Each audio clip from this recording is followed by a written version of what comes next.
So hi, hello everyone, and we are the last but not the least. We're always in the end, so we'll try to be as focused and as fascinating as possible. So I would like to invite the members of the panel. Shira Ruderman, the Director General of Ruderman Foundation. Professor Gil, he is a senior fellow in the Institute of the Jewish People and the researcher of the Northern American history in McGill University. Former Minister Asaf Zamir, recent 2 years and a half ago, he was the Consul of Israel in New York, and today he's a deputy mayor of Tel Aviv. And Professor Ted Sasson, he's a senior researcher in NSS on behalf of Ruderman Foundation. And this is an opportunity to share, Shira, to thank you and your foundation for the support, this continuous support. This is not the first time that you're supporting our institute in order to introduce this perspective of American Jewry and the connection to Israel as an echelon of Israeli national security. And that's exactly the topic we'd like to discuss. Short opening of myself, and then we'll delve into the matters immediately. Zooming out, and then we'll zoom in. So zoom out, a few years ago, we held, that was my previous project with the Ruderman Foundation. We had a joint project dedicated to the relationship of American Jewish community and Israel from the perspective of national security. And the very beginning of our research on this study was that we live in a very special era where the majority of the Jewish people, the decisive majority of the Jewish people are actually at the current matter are in two centers, Israel and United States. And therefore, when you look at the future, how the future of the Jewish people will be shaped, we must look at two of those centers, what will happen in each one of those centers of Jewish existence, what will happen to the communities in those centers, and maybe most importantly, what will happen to the relationship between two of those centers. And that's the topic of our story. Zooming in, on Monday, on Herzl Mount, Hirsch Parliament was interred in God bless his memory. I know we all followed the son of John and Rachel, an Israeli-American citizen. Hirsch was kidnapped by the terrorists of Hamas on October 7th from a Nova festival in Reim. He was murdered in the end of August, and his body was salvaged by the IDF. And during the last month, his parents and his friends led a media campaign, a diplomatic campaign that was extraordinary, really, a global campaign to release all the hostages. And Hirsch became a symbol of this connection, this special connection between the United States and the Jewish American community and Israel.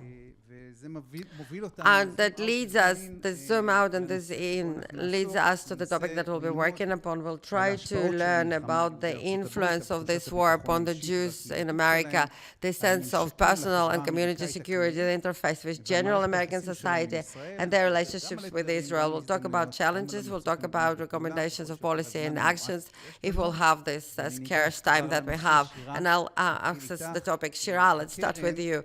In your foundation, you talk for many years about this very special triangle, the importance of this triangle of Israel, United States, and Jews of United States.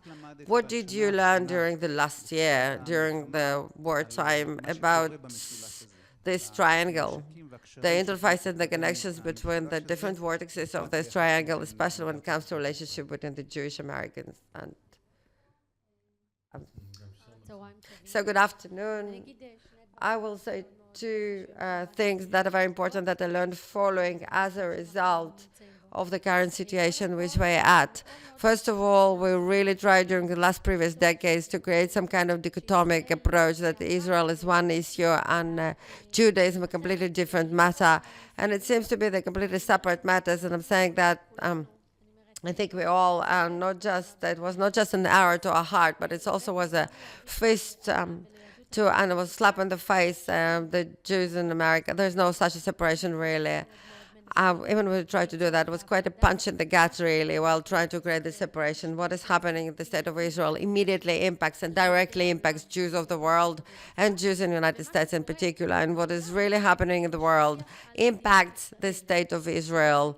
And you can't disconnect this. And there was an attempt, there was an educational attempt, there was an academic attempt, an economical attempt to show how we succeed in any channel separately. And still, in the core of the matter is the joint fact that we are Jews. That's why we succeed, because we succeed to ignite each other. We succeed to motivate each other because we have joint past, and you can't disconnect it. But this dependency of the joint future that we have, our joint fate, that we can't really outline right now, we can't present it and then visualize it. We can't tell ourselves what will we do together, because 75 years we built together the State of Israel. And before the foundation of the State of Israel, we had a joint goal of creating the State of Israel. Those clear top goals allowed us to work together and to put aside disagreements and different opinions, maybe difficulties, aside with everything we heard and very important matters that were brought up, that there is strategic triangle between the interaction between Judaism in the United States, America, and Israel, Israeli internal affairs. It's another axis. So this triangle has one vision and different strategies. As we don't understand those points of interaction that we have, the interface that we have, the joint definitions, whether it's strategic goals and tactics, we must create that. So what I did learn, I knew that actually before, but it really put quite a mirror in front of my face, very significant mirror. You can't disengage, you can't disconnect. We must create a joint language, and we do not have a common language. We talk here about values and strategy as some kind of basic work assumption that we have joint values. We don't have common values necessarily, and definitely not a common strategy. And I would like to say what I mean by common values in the Jewish world. We used to say family, home, Zionism, Judaism. We knew exactly what it means. Immediately we knew what it means, but today we do not understand. We don't get the same. The structure of the family changed. The strategic plan changed completely. The way we see gender changed completely. We don't have an ability to actually say, okay, home means Zionism is, Judaism is. We don't have those equations any longer. Therefore, to create a common language, when you create a language, you can actually create a plan. When you still do not even speak the same language, we just, as I said, we just learn about the gap that exists between us. But this gap, let's not get confused. It's not actually a crack, it's a gap. And gap can be bridged by creation of a joint common language and common goals, the way we need to do here in Israeli society, not just the Jewish society, within the Jewish world as well. We use language of a crack, not having common goals or purpose. We don't have a common future. Why would we say that? This is so not true. We do have. And we see that this war pushed us together, I'm saying, under this recognition that you can't hide behind the lack of desire to put your Jewish identity up front. Because today on campus, I have two kids studying there, one in Columbia, another one Northeastern. They don't ask her which faction of Judaism you support, what kind of Zionist you are. What do you think about Israel? They say, you Jewish, I don't care. I don't care what kind of Jew you are. And we needed this reminder to remember that we're one people with one home and a common future. Thank you. Lovely opening. Tad, let's go to you. I would like to hear, how do you understand the impact of this war upon the American Judaism? Thank you for the question. Well, as in the previous wars in Gaza, the Jews of America expressed unanimous support of Israel in this war, which has been expressed in service, fundraising, and demonstrations and rallies. And last November, a rally organized by the Jewish groups in America, the biggest demonstration that's been organized ever by the Jewish groups. This support has been reinforced by the shock that has been experienced by the American Jewry. Positions that were disregarded by the radical left that supported Hamas and Hezbollah. Many Jews feel betrayed by social movements, Black Lives Matter, and LGBT rights movements they identified with for so many years before. Nevertheless, we do enter into new territory that seems that the war will continue unlimited period of time. majority of the American Jewry, as majority of the Americans oppose the Jewish control of Gaza and West Bank. And the 7th of October and the assassination and murder of the hostages persuaded many to allow Israel and its prime minister more time. I do believe that Israel is on the way to become again a topic of dispute among the Jews in America, the way it was before the war. According to my opinion, the support started to erode, and the reason is not just the perpetual war that is planned by Israel for the future of Gaza. The source of erosion is also the role of the radical right in the government of Israel and the violence of some of the settlers toward Palestinians, and the very fact that it's not being punished, this violence, and the attempt to change the status quo at the Temple Mount, and the memory and the possible future of the legal judiciary overhaul campaign. I do not know what will happen in Israeli politics or how the American Jewry will respond, but this current situation is extremely unstable, and in a certain sense, the liberal majority of the Jews of America is being disappointed by the right-wing government and the radical left of America. We do not know how the American Jews will decide to navigate between those two extremes. And the message, the political messages and the moral messages that John and Rachel Goldberg Pollen expressed in their speech at their DNC, where they demanded the release of hostages and expressed identification and support of the civilians, uninvolved civilians in Gaza's suffering, is the position that majority of the Jews of America identify with. This is the political orientation that Kamala Harris adopted in the leadership of the Democratic Party within which there is a silent majority of the Jews of America continue to feel at home.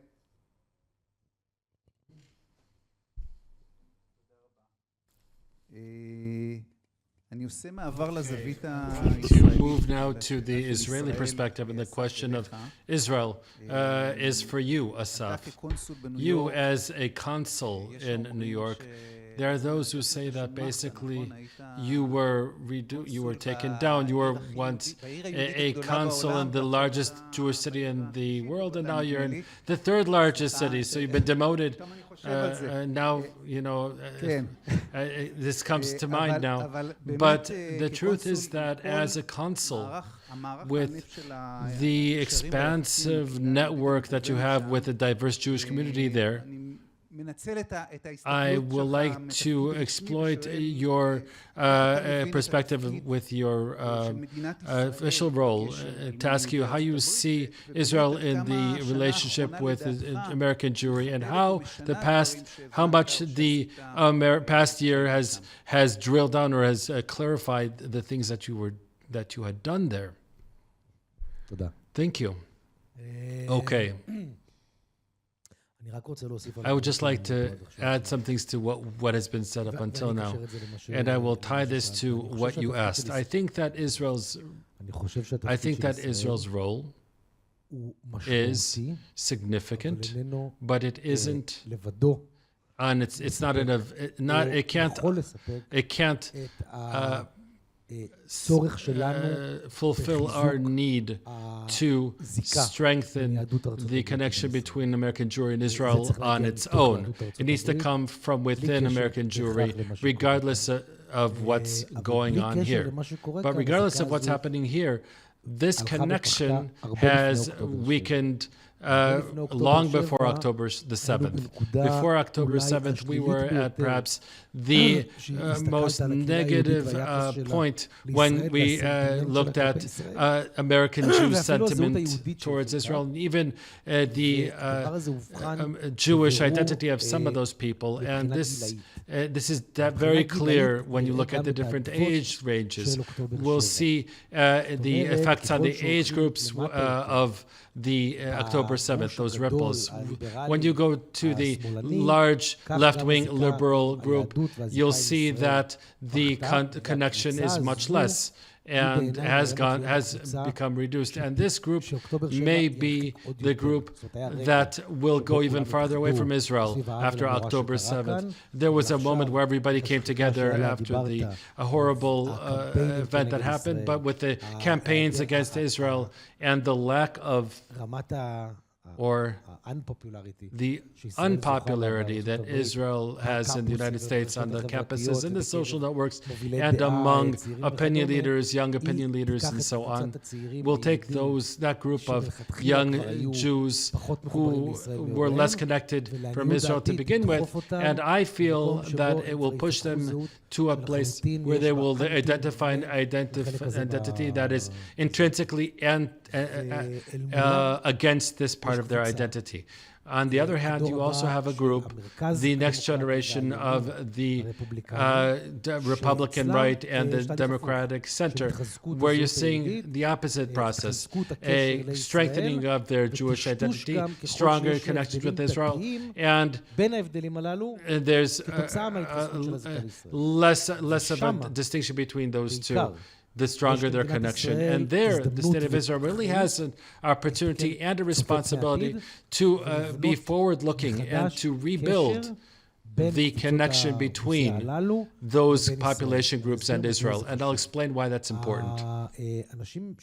People who are at the age of my grandmother in the United States, regardless of whether they're Democratic or Republican, even if they're radical on either side, their connection to Israel is a post-Holocaust connection about revival, and there's an emotional connection that could withstand the tests that we create for it. It withstood the Western Wall compromise and the settlements, and it withstands all of those things because and my parents, the children of that generation, are still them because their parents created their connection with Israel because they accompanied Israel in its wars. Their Jewish identity wasn't controversial in the United States, and their support was at a time when Israel was part of the consensus, bipartisan. And they celebrated it. The next generation is growing into the world where Israel is a bad thing. They don't have any direct connection to what's happening. And part of those people aren't connected to their Jewish identities. Some of them aren't Jews. Some of them have one non-Jewish parent and one Jewish parent. Some of them were already expelled from their community and geographically shifted within the United States. And there are many other people who it really doesn't really mean anything for them when they become adults and when they go to the campuses and they have to decide where this is in their lives, what it means. They decide to make this a negative thing because it's a social burden, because it is a political burden. These days, this is even more intense approaching the elections. Every time there are American elections and the Jewish community needs to divide its views of what's happening in Israel and outside of Israel, those anti-Israel voices within the Democratic camp challenge those which is the majority of the Jews, who are Democratic supporters of Democrats. And I'll say one more sentence and wrap up. I know that I've taken more time than I was supposed to. The question of what the state of Israel is doing in order to strengthen the connection between this population and Israel has never been dealt with, not in national plans, not by the foreign ministry. It hasn't been handled in any way. It is fed by American plans, or it relies on taglit programs like the birthright. And on the other hand, everything you talked about, which is the government policy that contradicts the worldviews of those people, that is keeping them away. As a result, their connection is almost completely eroded. October 7th was a window of opportunity, and I think this still exists in some places, to develop plans and make investments in order to catch those relevant people who have a potential, in the positive sense, of course, if there is a positive sense of that word, and to draw them back here towards us. their relationship with Israel would always be based on the here and now, what's happening here, not on what's happening there. And this has to be done through a wide variety of plans, and I can give you details if you want. Thank you very much. That's great. Thank you, Gil. I would like to ask you, Gil, and each of the previous speakers said something about this. After the initial aftershocks of the October suburbs on the American population, which is the wave of anti-Semitism, the wave of anti-Israel sentiment, I would like to ask you how we should understand this. There are two approaches. One says that it's mainly the result of domestic American historical and his social phenomena. And the second, in light of the events, says that it's highly connected to what's happening in Israel. And Shira has already said that it's these two things converging. We would be happy to hear what you think about this. We have about 2 hours, right? I have 2 hours to respond. Look, as a historian, it's problematic because we're still experiencing this event. But what I can see right now is that in at Columbia, how many students participated? 300, 400, 500? How many students are there at Columbia University? There are 36,000 students. So you need to put these things into proportion.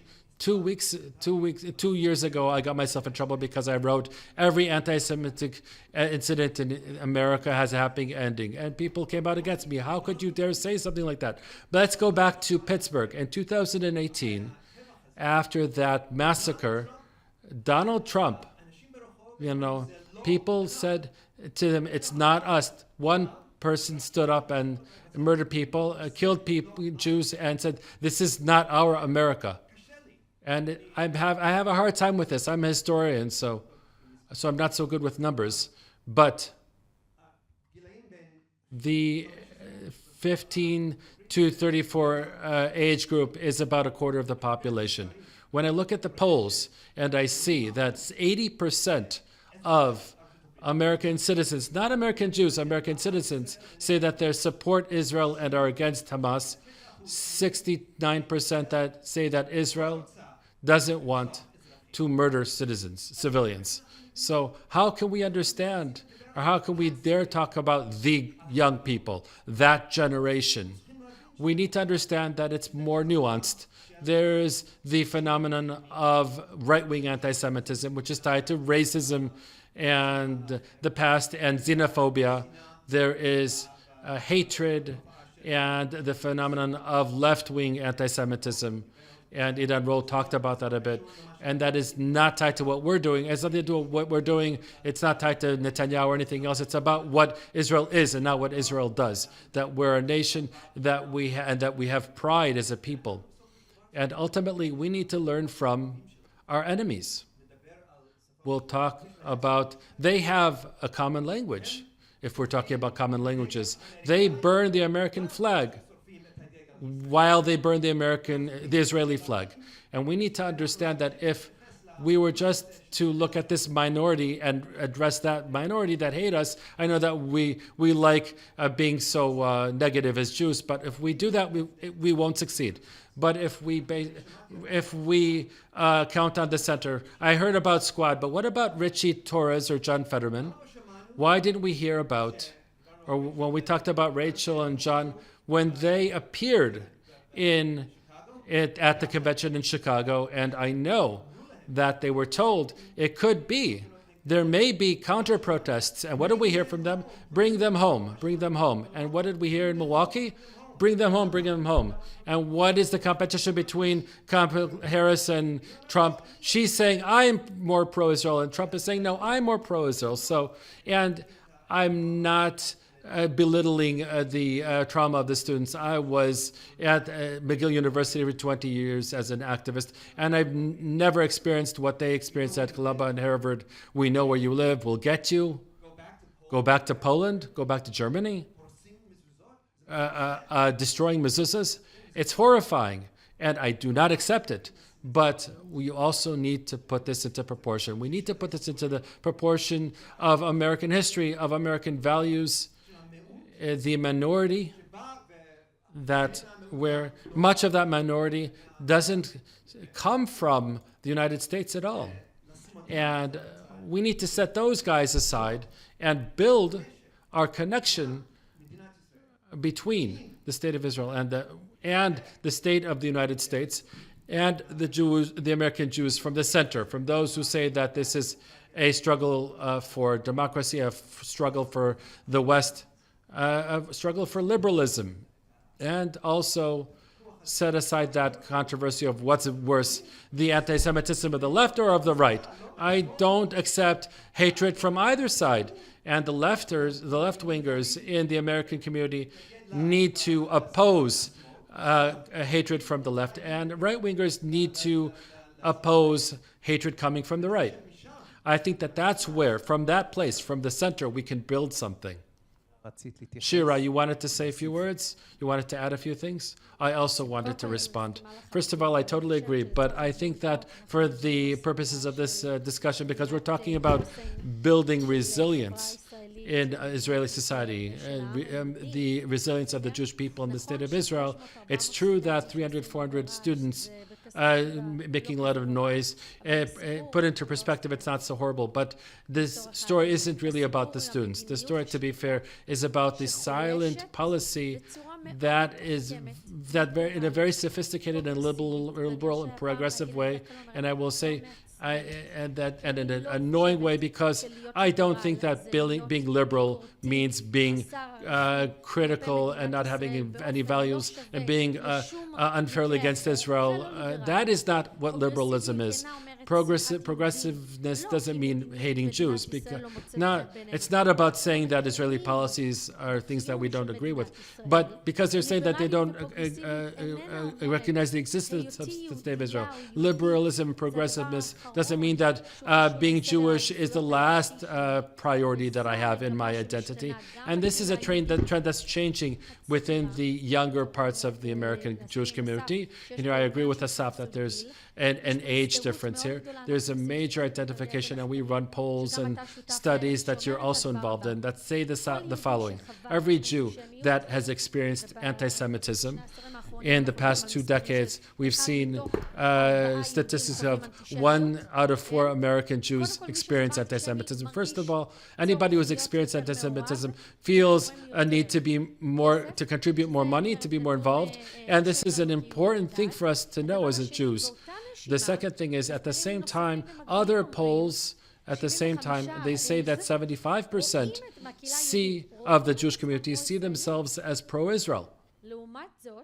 However, the fact that they're pro-Israel doesn't mean that they aren't critical and that they don't allow themselves to take very, perhaps even extremely critical positions towards the state of Israel. These are major changes, and their influence means that in the time of a generation, there won't be Jews knocking on Israel's door, and if there's a war, that they're going to contribute $1 billion like they had in the past, because the $1 billion that didn't come from tens of thousands of Jews, and it didn't come from all of the streams that we want to get to. It came from a very small group that always gives more than others and is more committed. And I think that we, as a state, as a country, and here, because I'm more interested here in the state of Israel, we need to remind ourselves that we have two roles. We're the state of the Jewish people, and we have to define what that means, being the state of the Jewish people.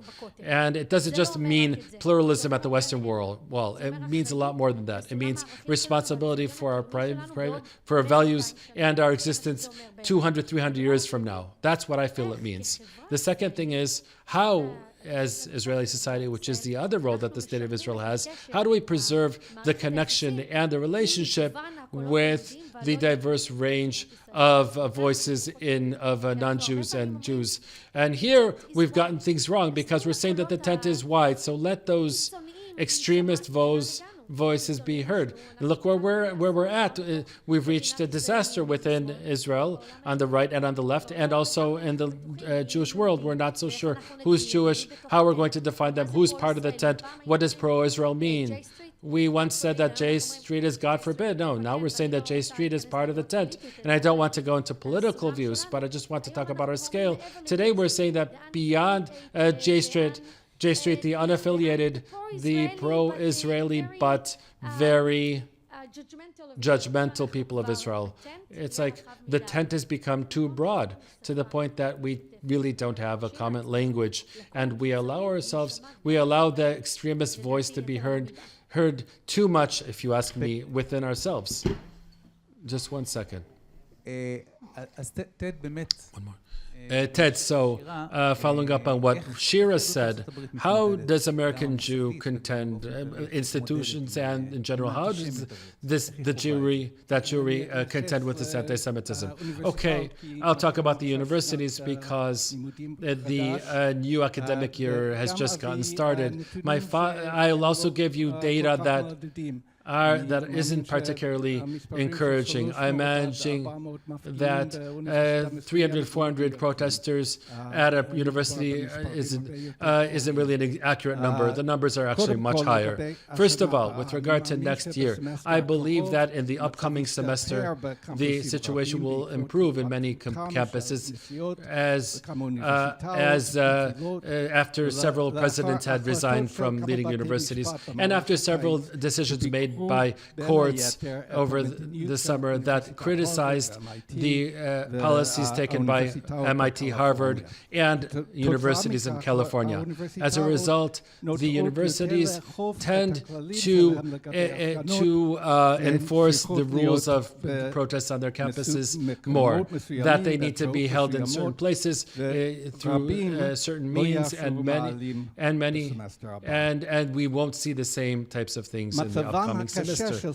The tough situation that Israeli and Jewish students were in last year was apparent in a study that was published in the past week, and I would like to specifically address this study, which provides more concerning data. The study was done at the Cohen Center at Brandeis University, and it was based on a poll of 400 non-Jewish students. The researchers discovered that a third of the respondents had hostile positions towards either Israelis or Jews. We're talking about a third of the respondents. 15% expressed anti-Zionist, clearly anti-Zionist worldviews, including the conception, the view that Israel should not continue to exist, and the respondents expressed the view that they don't want Zionist friends, and a further 16% expressed classic anti-Semitic views, like the Jews are in control of the country, the Jews are controlling the media, or they're only concerned about themselves. 2% also expressed anti-Semitic views, as well as anti-Zionist views. So we're talking about a third of the respondents who expressed hostile views towards either Jews or Israelis or Israel. You can look at the half-empty part of the cup. 2/3 of these students are not ideological. Students are not committed to anti-Zionist or anti-Israel views. But the hostile third has a serious influence on the climate of the students in general, and the students on these campuses specifically. I think that Jewish students will start to conceal their identities and stop going to Hillel houses, Chabad centers, or go on birthright tours. But for American Jews, your university years are a critical time for forming their Jewish identity. This is particularly true because many Jewish students come from mixed families and had received very little Jewish education at home. If the universities become places where Jewish students conceal their Jewish identities instead of deepening it, the future to Jewish life in Israel will be very, very serious, very severe. Furthermore, I would also like to address another development from recent weeks, which occurred during the past few weeks. the American Association of University Professors is a very important national organization of university professors that are supposed to defend academic freedom, changed its policy on boycotts of academic institutions. The organization always opposed boycotts, but had recently announced that it viewed boycotts as something that's acceptable under certain conditions. Of course, the target here is Israel, and as a result, we should expect more formal and informal academic boycotts in the upcoming years.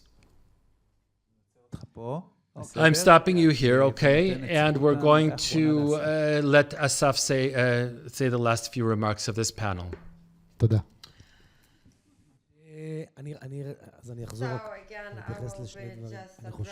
Two matters. I think that the biggest group, in fact, in the United States, that is the one that dictates the tone. And there's a lot to work with, really, is the middle, is a real middle. They know nothing, absolutely nothing. They still vote and they express opinions. And they're on social networks. I can tell you that many of the people that define themselves as, I don't want a Zionist friend, they don't know what Zionism is. That's not they know exactly the way yourself and myself know. They know the history of the area, and based on that, they decided to take a side.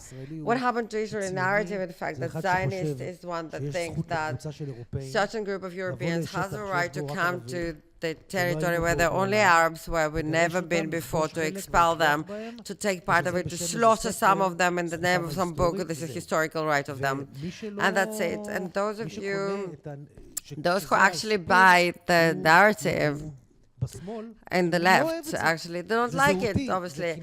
It's a matter of identity. It's almost like saying, you know what, it's saying, okay, I support the weaker one without understanding what it actually means. And those who do understand what it means, majority of them do not oppose it.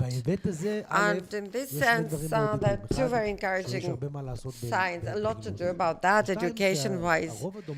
And the silent and uneducated majority, in fact, as a group, they change their mind all the time, really. It's not ideology, really. This where our hope is still prevails, really. And I must say, with tremendous respect, I completely disagree, sir, with the analysis, because I think that the numbers are extremely high when it comes to the younger population. You saw that in the DNC when Horse's parents spoke and Rachel Torres spoke. When you ask voters, democratic young voters, what do they think about Israel and the conflict, the percentage of people that would see Israel as a negative matter that are not on our side, let's put it this way, is extremely high. It's not 200 or 300. It's tremendously high. And if you monitor the discourse, pro-Israeli and anti-Israeli discourse on social networks in the United States, the numbers are staggering, really. And it grows and grows. And in the universities as well, it's not just a matter of students, really. What bothers me more is the faculty, really. Junior faculty is in absolutely high ranks. And I have a friend who is a professor, a Jewish professor in MIT, and he was already informed that this year he will be receiving an award on behalf for research. And then they called him and said that he's not Israeli, he's just Jewish. He's Jewish with a yarmulke, he's a religious one, and they said it's not the year to give you an award. He was shocked tremendously, but he wasn't surprised. This is the certain zeitgeist, really, and it's really growing. You can't say no, it's like 200 people, no. Last word, Gil, as a response. I agree with you, Shira, really. They didn't betray me, the protesters, the liberal protesters, the faculty, the presidents. They're my brothers, really. I'm praying in the church of this university and they betrayed me. Yeah, that's true. They did betray me, true. But I wanted to balance it off because it's complicated, really. What scares me, really, is the statement, the young people, the universities. There's a big difference between Harvard, Yale, and Princeton, the University of Florida, the University of Texas. And we did see that this disease, and it's indeed a disease, really. It's a disease in those Ivy League universities. Again, as Jews, this is always the sacred place for us because we invested billions there. But if you will think about what is happening with the United States of America, we need to think that it's more complex than that, it's more nuanced than that. And let's go back to October 7th. No, let's go back to October 5th. We would have sit here and talk about identity and would have said, well, women, those feminists in the United States, they really get it. They understand how to be proud by their identity. Maybe we need to learn from them. Me Too, for example. Zero tolerance, gender violence. So while the Jews, the young Jews, they don't understand. They don't have the pride in the universities and what happened on October 7th. With absolutely the same stream of news from this disaster, the catastrophe, not everyone, but majority said, no, it didn't happen. No, it's their fault. Well, this is what resistance is, and etc. That was the response. But many of the Jews, Bill Hackman, many young Jews on the campus, they say, yeah, this is happening to me. Hold on, it's not just a matter of anti-Israeli approach to anti-Zionism. This is anti-Semitism, in fact. So I think that we're at a certain period of time, there are problems, in fact, yeah, and I'm concerned and worried, and I'm writing a book about letters to those students, how to encourage them. But I think that if we will look at the darker side and will not see it as a black and white, we will fail, because in the end of the day, we don't have a choice. We must say that for many years, you can see that majority of the Americans are with us, majority of the administration are with us, and we learn to count upon it. I feel that we a step away from, if we would have 10 minutes, we would have solved it all, obviously, but we don't have another 10 minutes, so we'll have to finish here. And would like to thank Shira, Gail, Asaf, and Ted. Thank you so much.